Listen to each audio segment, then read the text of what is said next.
Hello guys, welcome back to my channel. और आज हम बात करेंगे my failed trades of February 2024।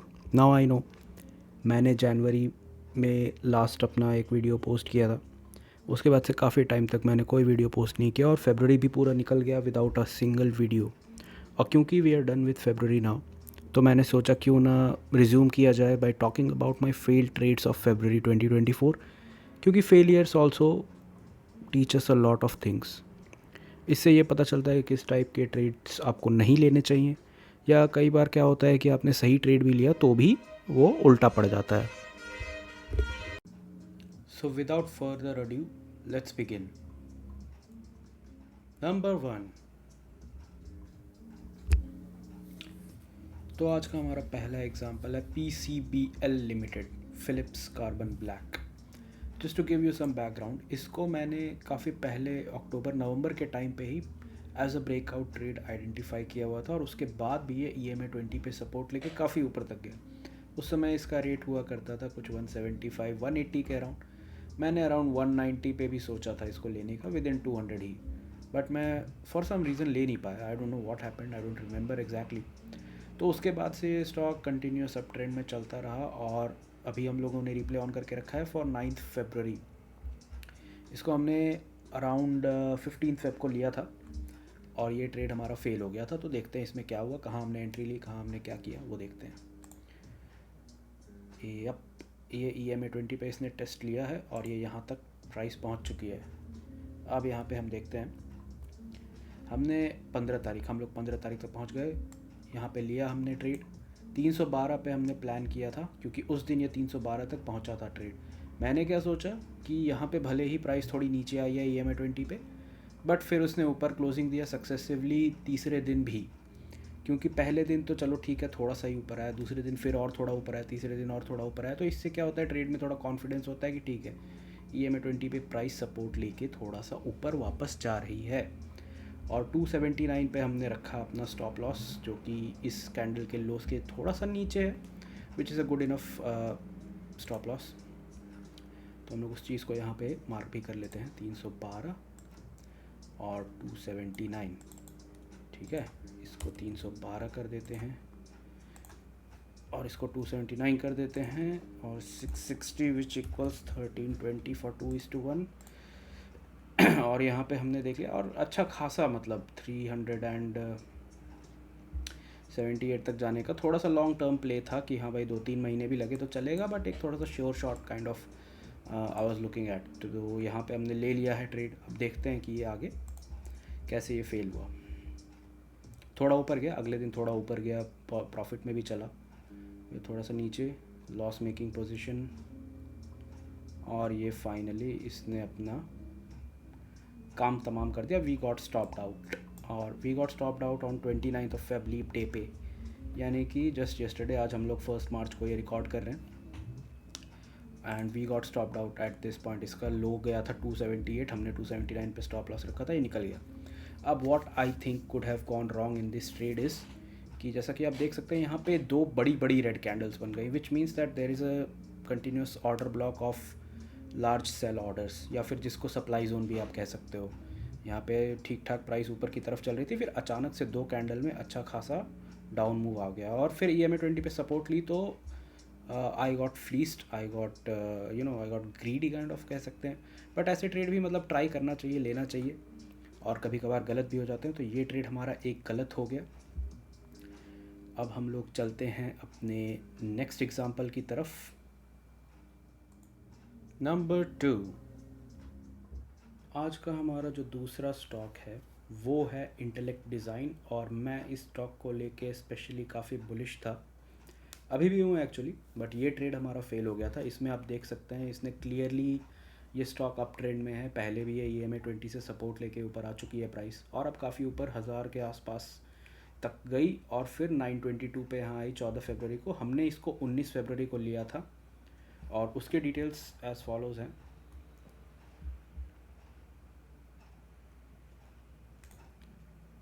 ये रही उस ट्रेड की डिटेल्स। अब हम लोग रिप्ले करते हैं, बार रिप्ले। यहाँ आप देखिए 19 फरवरी यहाँ पे आ गया। अब आप देखेंगे 15 फेब और 16 फेब को, 15 फेब को इसने EMA20 को टेस्ट किया और 16 फेब को ऊपर इसने closing the.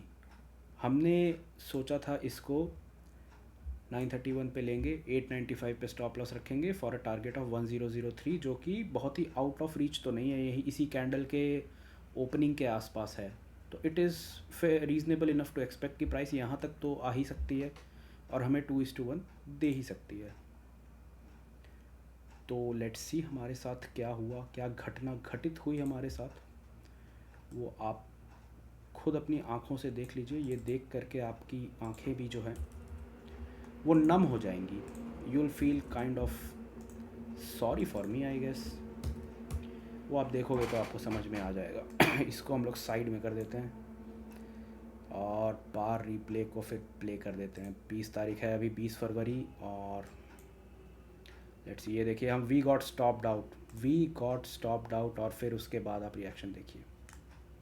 We got stopped out over here, और ऐसा वैसा नहीं, यहाँ हम लोग स्टॉप आउट तो 20 तारीख को ही हो गए थे। 893 का लो इसने बनाया था, आप देख सकते हैं लो on the top middle of the screen, यहाँ पे लो शो होता है। तो इस कैंडल का आप लो देखिए 893, यानी कि we got stopped out at 895, और कन्विंसिंगली हम लोग स्टॉप आउट हो गए क्योंकि 2 दिन बाद फिर प्राइस 884 का भी लो उसने बनाया।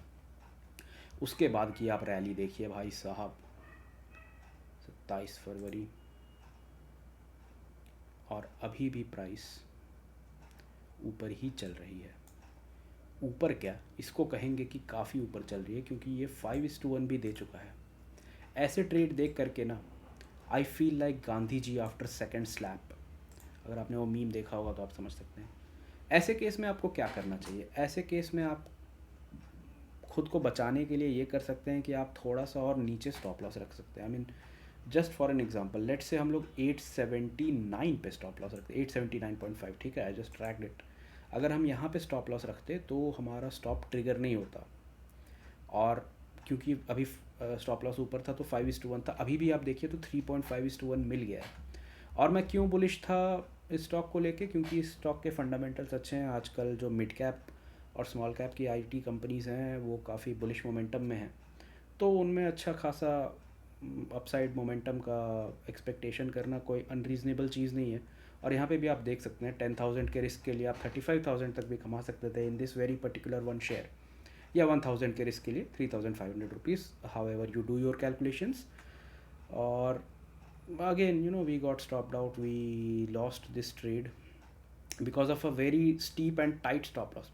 इसका स्टॉप लॉस कुछ ज़्यादा ही टाइट रख दिया था मैंने, इनफैक्ट थोड़ा और लीनियंट रख सकते थे, लेकिन फिर भी थोड़ा लीनियंट भी रखते, 890 पे भी रखते तो भी we would have gotten stopped out on 22 फरवरी इटसेल्फ। तो आई डोंट नो, ये ट्रेड अनफॉर्चुनेटली हमारे अगेंस्ट गया, बट हमारा व्यू पॉइंट रॉन्ग नहीं गया, हमारा व्यू पॉइंट सही ही गया। अगर हम लोग स्टॉप आउट नहीं होते तो हम लोग अच्छा खासे प्रॉफिट पे अभी बैठे होते। तो ऐसा भी कई बार होता है, और इससे ये लर्निंग है कि आप थोड़ा सा वाइड स्टॉप लॉस रख सकते हो। वो तो खैर अपने पर्सनल ट्रेडिंग स्टाइल पे डिपेंड करता है, but this is something that you should keep in mind. ये बस आपके लर्निंग के लिए था। चलिए अब हम चलते हैं अगले ट्रेड पे।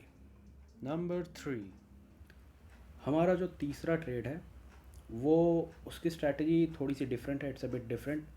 जो हमारे कीन व्यूअर्स होंगे उन्होंने अभी तक पहचान लिया होगा कि ये ब्रेकआउट ट्रेड है, और हम लोग इस वक्त डेली चार्ट नहीं देख रहे हैं, हम लोग इस वक्त 75 मिनट्स का चार्ट देख रहे हैं। 75 मिनट्स के चार्ट पे मैंने ये ब्रेकआउट आइडेंटिफाई किया था, एंड आई अग्री कि ये एक परफेक्ट ब्रेकआउट नहीं है, क्योंकि ट्रेंड लाइन उतनी वैलिड नहीं है। ट्रेंड लाइन अगर आप यहाँ पे देखोगे तो भले ही हमने यहाँ पे 3 पॉइंट्स जोड़ तो दिए हैं, और चौथी बार प्राइस यहाँ रिटेस्ट करके ब्रेकआउट देगी, जो कि आप देखेंगे। हम लोग इसे 7 फरवरी को हमने इसे लिया था, बट यहाँ पे अगर आप देखो ये वाले कैंडल में ऊपर से भले ही सेलिंग प्रेशर है और ओपनिंग नीचे ही है, क्लोजिंग नीचे ही है, बट ऊपर विक ऊपर तक गई है, यानी कि इंट्राडे में यहाँ पे ऊपर थोड़ा बहुत एक्शन हुआ है। तो मैंने क्योंकि ये विक था इसलिए मैंने इसको काइंड ऑफ इग्नोर कर दिया, वो कह सकते हैं कि एक मिस्टेक थी। So I am out here opening up about my mistakes, तो I deserve a lot of credit, right.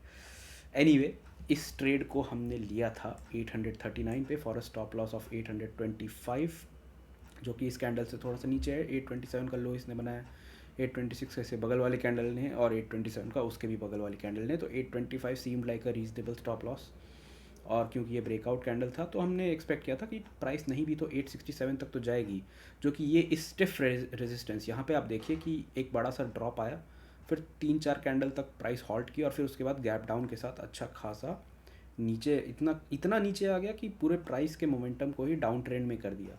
और उसके बाद थोड़ा बहुत डाउन ट्रेंड करते करते फिर यहाँ पे अगर एक ब्रेकआउट दे रहा है और उसके बाद हम एक्सपेक्ट करें कि प्राइस 867 तक भी जाएगी, तो इट्स काइंड ऑफ रीज़नेबल कि हाँ भाई इस रेजिस्टेंस तक तो हमें 2:1 मिल जाना चाहिए। तो मेरा एक्सपेक्टेशन तो वही था। और हम देखते हैं कि ये ट्रेड कैसे प्ले आउट हुआ था अभी, है ना। 839 पे हमने लिया था और 825 पे हमने इसको स्टॉप लॉस रखा था ताकि कि वहाँ तक जाएगा तो हम इसको बेच देंगे। ये था अपना, है ना भाई। आप देखो यहाँ पे, यहाँ तक तो हम लोग एक्सपेक्ट कर ही सकते थे।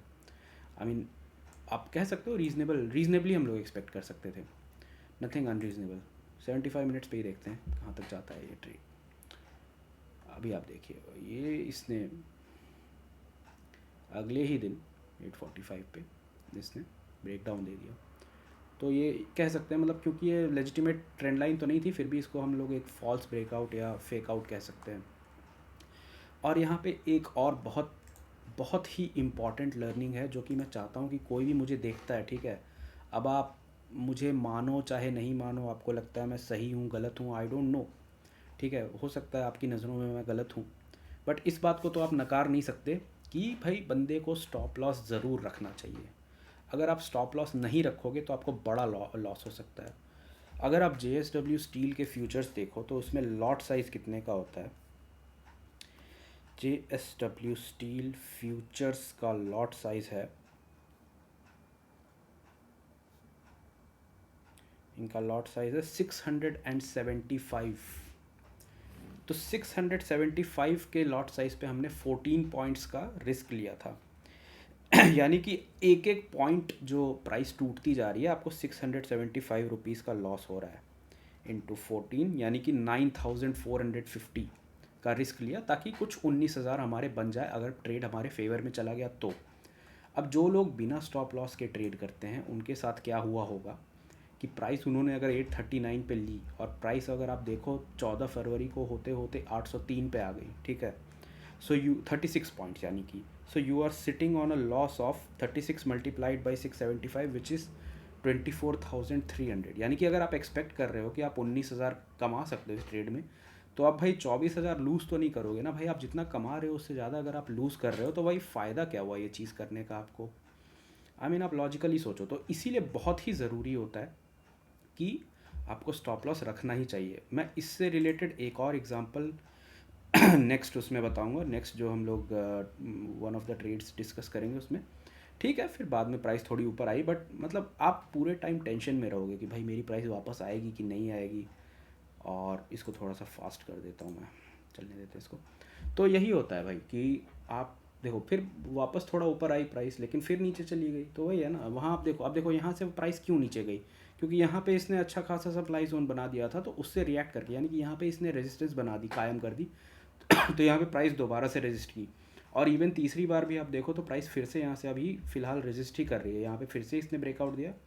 और अब अगर आप देखो ये वाला ट्रेड तो चलो अपना हो गया, बट अगर आप देखो, अगर आप ट्रेंड लाइन यहाँ पे ड्रॉ करने जाओ, ठीक है, यहाँ पे आपने ट्रेंड लाइन ड्रॉ की और यहाँ पे आपने ये ट्रेंड लाइन की, और ये वाला ट्रेंड लाइन अगर आप देखो तो ये फिर भी it's a bit more valid than what we drew last time, ठीक है। वो वाला तो गलत था, आई एग्री वो गलत था, बट ये वाला आप देखो, ये वाला ट्रेंड लाइन यहाँ पे चलो ठीक है इसने मैच नहीं किया, बट यहाँ पे दूसरी बार और यहाँ पे तीसरी बार, तो 3 बार ये पॉइंट टच हुई है। उसके बाद इसने बड़ा सा ब्रेकआउट दिया और उसके बाद यहाँ पे 3-4 कैंडल से हॉल्ट भी कर रही है। तो ये ब्रेकआउट है तो अच्छा, बट इसमें भी फिर वही है ना कि प्राइस अचानक से एक तरफा फिर उठ के एकदम 880 890 तक तो नहीं जाएगी ना। और अभी भी आप देखो तो अपने ब्रेक इवन प्राइस पे ही वापस आई है जहाँ पे हमने ट्रेड किया था। मतलब इतने दिन की मगजमारी के बाद प्राइस ऊपर तो गई नहीं, उल्टा नीचे ही रह रही है। तो डाउन ट्रेंड वाले स्टॉक में फिर अचानक से ब्रेकआउट होता है कई बार, इसीलिए ब्रेकआउट्स अक्सर फॉल्स ब्रेकआउट में भी कन्वर्ट हो जाते हैं। हाँ, there is more at play over here. और यहाँ पे भी है, अभी देखते हैं ये भी, मतलब ये ट्रेड तो अभी हम लोगों ने आइडेंटिफाई नहीं किया है क्योंकि ये बहुत ज़्यादा इसमें भी, मतलब इसमें तो और ज़्यादा 830 पे है और 800 के नीचे ही स्टॉप लॉस रखेंगे, या 805 पे भी अगर रखेंगे तो 30 points which is you know a reasonable amount of risk, जो कि बहुत ज़्यादा रिस्क भी आपको नहीं लेना चाहिए। फ्यूचर्स में अक्सर ऐसा हो जाता है कि एक ही लॉट में आपको 30-40 हज़ार 50 हज़ार रुपये का रिस्क आ जाएगा, which is just not worth it. क्योंकि अगर सही हो गया तो आप 1 लाख कमा तो लोगे, बट अगर गलत हो गया तो आपका 50 हज़ार लॉस हो जाएगा, और 50 हज़ार लॉस करना बहुत बड़ी बात होती है भाई, कोई कितना भी अमीर क्यों ना हो जाए। तो यही चीज़ है। आई होप ये चीज़ आपको काफ़ी यू नो वैल्यूएबल लगी हो, काफ़ी लर्निंग मिली होगी आपको इस चीज़ से। तो चलिए हम लोग चलते हैं नेक्स्ट ट्रेड की तरफ। नंबर 4, हमारा अगला फेल्ड ट्रेड ऑफ 2024 फरवरी है हाईटेक पाइप्स। इसे हमने 9 फरवरी को लिया था। अभी हम लोग 7 फरवरी 6 फरवरी तक हमने बार रिप्ले कर रखा है। अब इस स्टॉक के बैकग्राउंड ये है कि इसे मैंने काफ़ी पहले ही लिया था। इसे मैंने लिया था अराउंड अक्टूबर नवंबर के टाइम पे, ब्रेकआउट के तहत। ब्रेकआउट हुआ, थोड़ा सा ऊपर गया प्राइस, और क्योंकि डेली टाइम फ्रेम पे ब्रेकआउट था तो मैं सोचा था कि भाई ठीक है, थोड़ा लॉन्ग टर्म भी रख लेंगे, चलेगा अपने को। हमने लिया था कुछ 100 के अराउंड लिया था, 85-86 के अराउंड स्टॉप लॉस रखा था। ये मतलब एग्जैक्ट फिगर्स नहीं है बट मोटा मोटी है। और हमने एक्सपेक्ट किया था कि प्राइस कुछ 120-125 तक या 130 तक तो जाएगी ही जाएगी। उसके बाद प्राइस थोड़ी बहुत ऊपर गई, लेकिन फिर नीचे आने लगी। थोड़ा सा कह सकते हैं डाउन ट्रेंड में भी हो गया, क्योंकि EMA 8 EMA 20 के नीचे आ गया। फिर अराउंड 18-19 दिसंबर 20 दिसंबर मैंने उसको बेच दिया, जब वो ब्रेक इवन पे ही था। मैंने 100 के अराउंड लिया था, और जब मैंने बेचा तब भी स्टॉक की प्राइस 100 रुपये ही थी। तो ना मुझे प्रॉफिट हुआ ना मुझे लॉस हुआ, ठीक है। मैंने वेट नहीं किया लॉस तक का। फिर जब मैंने बेच दिया उसके बाद फिर प्राइस आप देखो एक दिन में 12.5% भाग गई। फिर उसने गैप अप लिया, फिर उसके बाद थोड़ा ऊपर ऊपर ही चलती रही। फिर 2-3 दिन लगातार उसने ब्रेकआउट दिए, थोड़ा बहुत नीचे भी आई तो भी EMA 20 को टेस्ट भी नहीं किया, अगले दिन फिर भाग गई। तो प्राइस जो थी वो कंटिन्यूसली अप ट्रेंड में थी। तो मैंने सोचा कि भाई नेक्स्ट जब भी ये EMA 20 पे थोड़ा सा सपोर्ट लेगा तो थोड़ा सा लो लेवल पे हम इसको ले सकते हैं।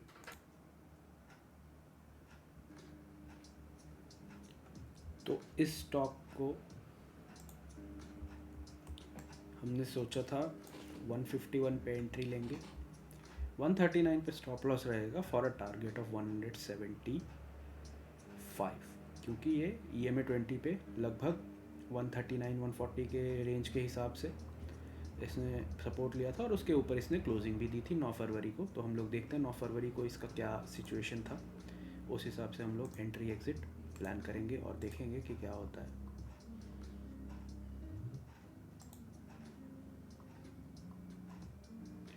तो यहाँ पे आप देखिए 9 फरवरी आ चुका है।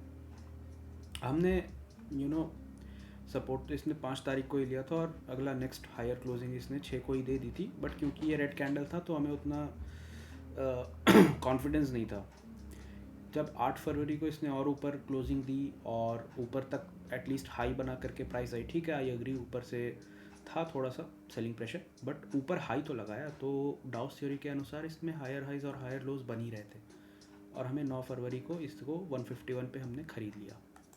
तो उसका भी प्लान बना लेते हैं, 151 और 139, right. So it should be 151 and 139 for a target of 175। Oh no, price 175, yup. और अगले दिन काफ़ी नीचे गया, यू नो, थोड़ी देर के लिए जान सूख गई थी। बट सिर्फ जान नहीं सूखी, पैसे भी सूख गए। अगले ही दिन काफ़ी नीचे तक गया, ये 134 तक गया, यानी कि और भी लॉस हो सकता था। बट 139 पे मैंने स्टॉप लॉस रखा था, तो 139 पे मैंने बेच दिया। उसके बाद नीचे ही रही, एक बड़ा ब्रेकआउट कैंडल इसने दिया बट टारगेट तक नहीं गया। ब्रेकआउट कैंडल 170 तक भले ही गया, 170-171, बट हमारा टारगेट 175 था, वहाँ तक नहीं गया। उसके बाद भी आप देखो तो ये नीचे ही आ रहा है, ठीक है, अभी भी ट्रेंड अप में है, बट एट दिस स्टेज मैं नहीं लूँगा, क्योंकि कई बार ये टेस्ट कर चुकी है ये में, और फेल्ड ब्रेकआउट्स भी दे चुका है। ये ब्रेकआउट दिया तो है इसने अच्छे वॉल्यूम के साथ, बट ये ब्रेकआउट भी आप कहो तो फेल हो जाएगा, क्योंकि इसका लो ब्रेक हो गया। इसका हाई तो कन्विंसिंगली ब्रेक नहीं हुआ, बट इसका लो ब्रेक हो गया, तो ये भी एक फेल्ड ब्रेकआउट ही कहाएगा। तो अभी ये स्टॉक मतलब अगर आप टेक्निकल पैरामीटर्स पे देखो तो ये आई वुड से कि ये साइडवेज स्ट्रक्चर में अभी चल रहा है, और अभी at this stage I wouldn't recommend कि आप कुछ लगाओ। हाँ, हो सकता है ऊपर जाए, मैं आई एम नॉट सेइंग कि ऊपर नहीं जाएगा, बट ऐसा कोई कन्विक्शन इसमें नहीं मिल रहा है कि ये ऊपर जाएगा ही जाएगा। तो I personally would stay away from it as of this moment. और थोड़ा मतलब इसको कह सकते हैं ना, जैसे PCBL में भी हमने किया था 200 पे ही लेने का सोचा था, ले नहीं पाए, वो भाग गया 2-3 महीने में ही 300 तक। उसके बाद हमने 300 पे EMI रीटेस्ट पे लेने का सोचा, लिए भी, और वो फेल हो गया। उसी तरह ये भी 100 पे हमने लिया, 100 पे ही बेच दिया। फिर ये 150 तक आया, अब सोचा अभी ले लेते हैं, तो भी हमने लिया, वी गॉट स्टॉप्ड आउट। उसके बाद फिर ब्रेकआउट हुआ भी, तो भी वो टारगेट तक नहीं गया। उसके बाद भी जो लोग उस समय पे लिए थे उनका भी ब्रेक इवन पे आ ही गया, मतलब जो लोग क्या, मतलब ये तो मैंने ही प्लान किया था। और स्टॉप आउट भी 3-4 दिन में ही हो गया, तो यही होता ही है। अब हम लोग एक 5वें ट्रेड की भी बात कर लेते हैं। Let's go over there. Number 5, अब हम करते हैं आज के 5वें और आखिरी ट्रेड के बारे में।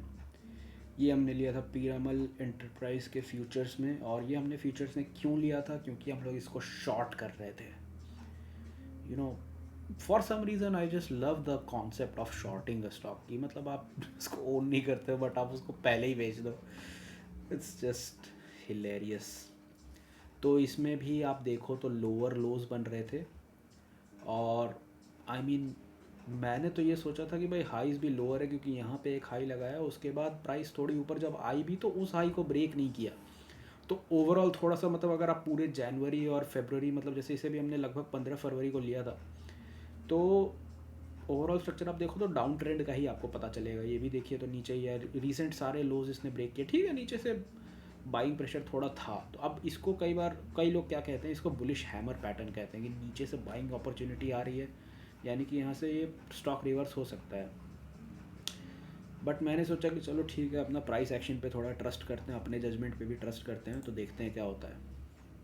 देखिए फिर थोड़ा सा बड़ा ब्रेकआउट कैंडल भले ही आया, बट यहाँ पे आप देखो, यहाँ पे इसे हमने लिया था 19वीं फरवरी को 892 पे, है ना, 892 पे हमने लिया था, 910 पे स्टॉप लॉस रखा था, और हमारा एक्सपेक्टेशन था कि प्राइस जो है 856 तक तो फॉल होगी। और 856 लगभग यहाँ पे आप स्क्रीन पे देख सकते हैं, यहाँ पे आएगा, जो कि इस ब्रेकआउट कैंडल के, मतलब ब्रेकआउट नहीं कहेंगे, मतलब इस बड़ी ग्रीन कैंडल के लो के भी थोड़ा सा लो, और इवन ओपनिंग के भी थोड़ा सा ऊपर ही है। यानी कि यहाँ तक प्राइस फॉल होना एक्सपेक्ट करना कोई बहुत मतलब अनरीजनेबल चीज़ नहीं है। अभी हम लोग यहाँ पे शॉर्ट पोजीशन पहले बना लेते हैं।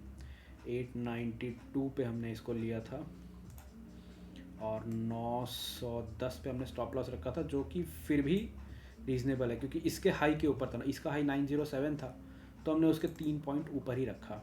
एट इन दी एंड ये ऐसा ये टच एंड गो वाला सीन नहीं था इसमें कि भाई 910, मतलब अगर आपका स्टॉप लॉस है तो बस 911 लगा के भाग आया वापस, जैसा हमारा हाईटेक पाइप्स और उसमें हुआ था, दूसरा वाला जो हम बात कर रहे थे, क्या नाम था उसका, इंटेलेक्ट डिज़ाइन।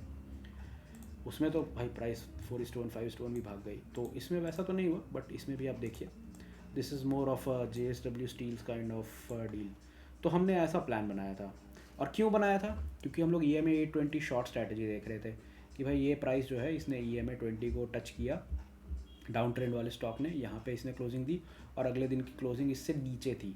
लॉन्ग में हम लोग उससे ऊपर क्लोजिंग देखते हैं, red versus green kind of, और शॉर्ट में हम लोग ग्रीन वर्सेस रेड देखते हैं, ऊपर की क्लोजिंग वर्सेस नीचे की closing on the latest day. और अगले दिन भी उससे भी नीचे आया, तो ये फर्दर हमें कंफर्मेशन मिल गई थी कि हाँ भाई ठीक है, क्योंकि हमें मिलने को तो ये ट्रेड 896 पे भी मिल सकता था, फॉर इवन लेसर लॉस। इसमें भी कुछ 18 पॉइंट का हमने ले लिया था। और इसका भी लॉट साइज़ हम लोग एक बार चेक कर लेते हैं। मुझे एग्जैक्टली मतलब जब मैं लेता हूँ तब मैं देखता हूँ, तब मैं कैलकुलेट करता हूँ। अभी भी देख लेते हैं एक बार। PEL फ्यूचर्स लॉट साइज 750, यानी कि 18 पॉइंट के लिए आपका 13,500 रुपये का लॉस आप अगर बेयर कर सकते हो, तो आप एक्सपेक्ट कर सकते हो कि आपका प्रॉफिट भी 27,000 तक का हो सकता है। तो 27,000 का अगर आपको प्रॉफिट चाहिए तो 13,500 रुपये आप दांव पे लगा सकते थे इसमें। हमने दांव पे लगाया, देखते हैं आगे कहाँ गया। ये देखिए, अगले ही दिन, अगले दिन इनफैक्ट इसने हमारा ये जो हाई है उसको ब्रेक तो कर दिया।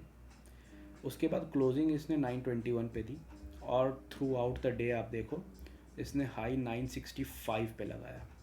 आपने इसको शॉर्ट किया था 892 पे। अगर आपने स्टॉप लॉस नहीं लगाया होता और 21 फरवरी पे आप ट्रेड कर रहे होते, 21 फरवरी पे आपकी पोजीशन ओपन होती, आपने स्टॉप लॉस नहीं लगाया है, आपने 892 पे शॉर्ट सेल का ऑर्डर लगा के रखा है, स्टॉक की प्राइस ने हाई बनाया है 965 का, विच equals 73 points. 73 multiplied by 750 is 54,750 rupees. कहाँ आप सोचे थे कि आप 13,500 रुपये का लॉस बेयर करने की क्षमता रखते हो?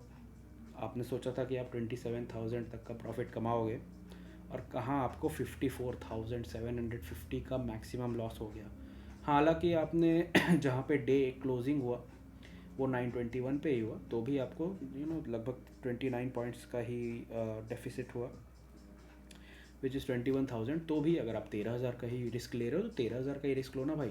अगर आपका स्टॉप लॉस हिट हो जाता है तो हो जाने दो, ठीक है। स्टॉप लॉस हिट हो गया तो आप निकल जाओ वहाँ से, है ना। मैं मतलब एज अ ट्रेडर, मैं कोई भी, या as a trader, as an investor, as a friend, as an adviser, मैं किसी को भी यही एडवाइस दूंगा कि आप शेयर कोई भी ख़रीदो, कोई भी शेयर बेचो, आप लो लेवल पे ख़रीदो, हाई लेवल पे बेचो, हाई लेवल पे ख़रीदो, लो लेवल पे बेचो, आपका वही पॉइंट सही जाए चाहे गलत जाए, बट आप अपना एक स्ट्रिक्ट पॉइंट हमेशा रखो कि स्टॉप लॉस पे निकल जाना है। और प्रॉफिट का भी आपने कोई टारगेट रखा हुआ है तो आपको उस प्रॉफिट पे निकल जाना चाहिए। एटलीस्ट कुछ पोजीशन तो आपको निकल ही जानी चाहिए, कुछ तो आपको प्रॉफिट बुक करना ही चाहिए। जैसे आप 1/3 करके भी बुक कर सकते हो, या 50%, 25%, 25%, ऐसे करके भी 2-3 स्टेप्स में भी आप अपना प्रॉफिट बुक कर सकते हो, जो कि आपको करना चाहिए, ठीक है।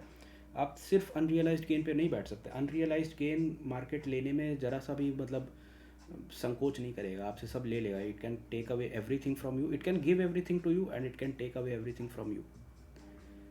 तो यही होता है भाई, ट्रेडिंग अगर करनी है तो इन सब चीज़ों का बहुत ध्यान रखना पड़ता है। तो ये था आज का वीडियो, और जाने से पहले let's talk about something else. Let's talk about Nifty stocks, नहीं यार, निफ्टी इंडेक्स। अभी आप देखिए निफ्टी में बहुत सारे लोग बोलते हैं कि भाई निफ्टी नीचे आ जाएगा, नीचे आ जाएगा, तुम बर्बाद हो जाओगे, ये हो जाएगा, वो हो जाएगा। अभी आप देखिए निफ्टी भी पिछले काफ़ी टाइम से स्लोली ही सही बट अप ट्रेंड में है, ठीक है। निफ्टी को आप ये नहीं कह सकते कि डाउन ट्रेंड में, ठीक है। नवंबर के बाद नवंबर में इसने अच्छी रैली दिखाई, दिसंबर में इसने अच्छी रैली दिखाई, फिर जनवरी के बाद से ये थोड़ा सा साइडवेज रहा, फरवरी में भी थोड़ा सा ऊपर ही आया। और 28 फरवरी को जो लोग मार्केट से अपडेटेड रहते हैं उन्होंने भी देखा होगा काफ़ी -1.11% का कट। जो देश के top 50 companies, large cap companies में अगर 1.11% का कट आता है, it is considered to be a big enough cut, ठीक है। छोटे छोटे स्टॉक्स में तो चलो 4-5%, या इंडिविजुअल स्टॉक्स में तो 4-5% एक दिन का कट आ जाता है, बट पूरे इंडेक्स में 1% का cut is a big deal. But उसमें भी आप देखो कि EMA 20 निफ्टी पे भी इसने टच किया। EMA 20 के एकदम 21,957 पे EMA था, और 951 पे इसने क्लोजिंग दी, यानी कि EMA 20 से थोड़ा सा ही नीचे, 6 ही पॉइंट नीचे। 22,000 के बेस में 6 पॉइंट कितना ही होता है, इट्स नॉट इवन पीनट्स। और अगले दिन आप देखिए 29 फरवरी को भी मार्केट ने थोड़ा सा रिकवर किया, थोड़ा नीचे ही खुला, अच्छा खासा 21,860 का लो भी बनाया, बट इसने क्लोजिंग कहाँ पे दी? क्लोजिंग इसने दी 21,982 पे। वहाँ पे उसने सपोर्ट लिया, ठीक है। ये जो लेवल है ये 22,000 लेवल के आसपास ही था, 22,000 के थोड़ा नीचे ही इसने क्लोजिंग दिया।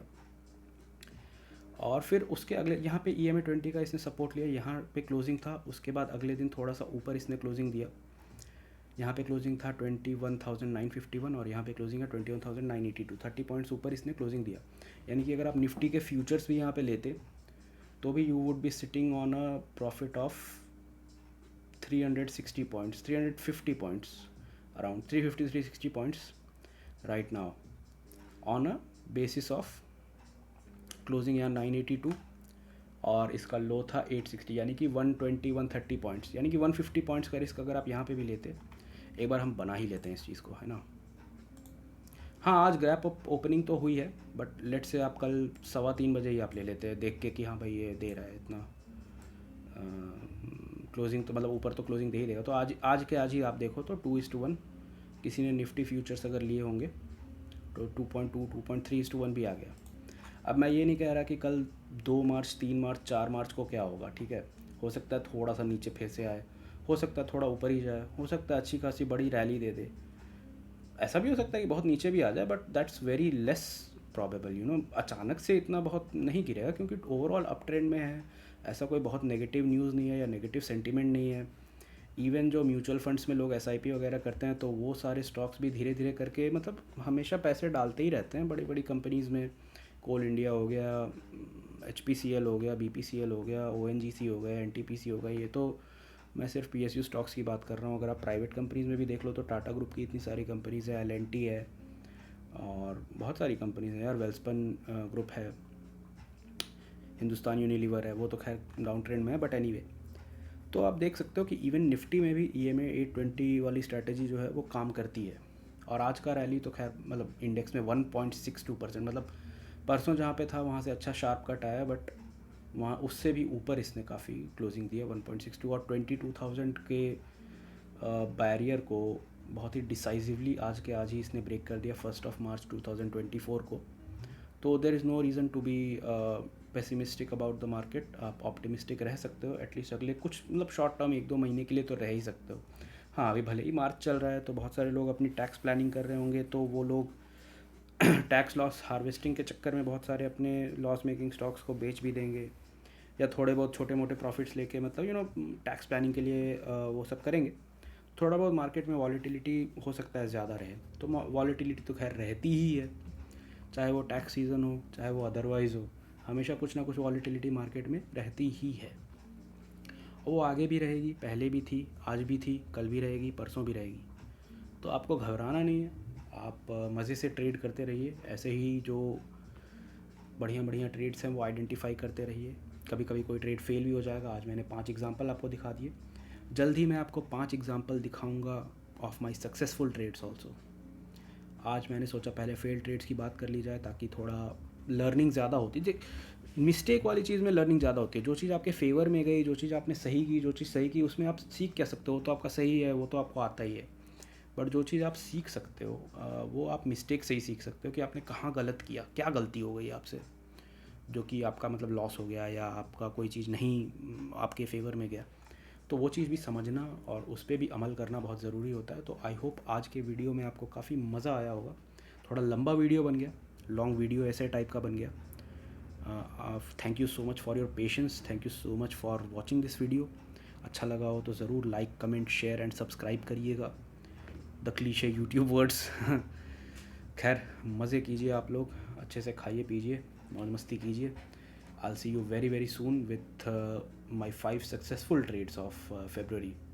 Thank you for watching again. See you soon.